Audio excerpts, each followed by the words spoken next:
Dragi prieteni, suntem aici împreună cu mama la e centrul nostru comercial preferat. Ne place foarte mult și imediat vă arătăm un pic câteva magazine. Centru comercial special pentru noi, fiindcă nu este nimeni. Așa că avem noi mai mult spațiu și hai să le arătăm prietenilor noștri ce facem. Mamă, ce-ți dorești? De toate. De toate? Ne dorim o înghețată mică. Nu o să exagerăm. Eu aleg fistic. Tu? Eu aleg nociola. Alune? Da. Sună bine. Ok, buongiorno. Vrei una cop? Ce bine arată. Super. Mergem la cumpărături, fiindcă suntem cu mașina.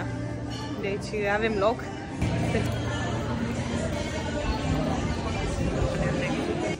Coco Chanel 126 de euro. Super. Îți place parfumul ăla? Păi așa e mai Strong? Dar pentru noi e așa mai de Bun. Păi hai să-l luăm. personalitate. Da. Acum mergem la un magazin foarte fain. Mamă, hai să duc la prietena mea, de unde cumpăr eu haine de obicei. Imediat vă arătăm magazinul. E minunat.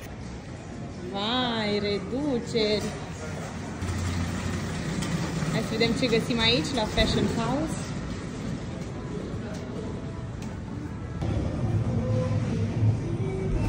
Ce poșete faine!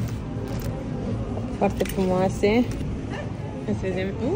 Foarte frumoasă. Asta chiar e superbă. Chiar îmi place și mie. Ce frumoasă. Uai, ce fain e asta, moale.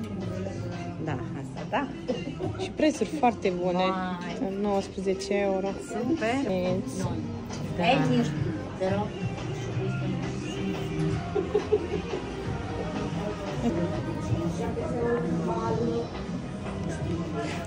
Asta da. Fuste foarte frumoase, uite, și cu franjuri. Sunt o grămadă de modele și la prețuri super bune, 15-20 de euro.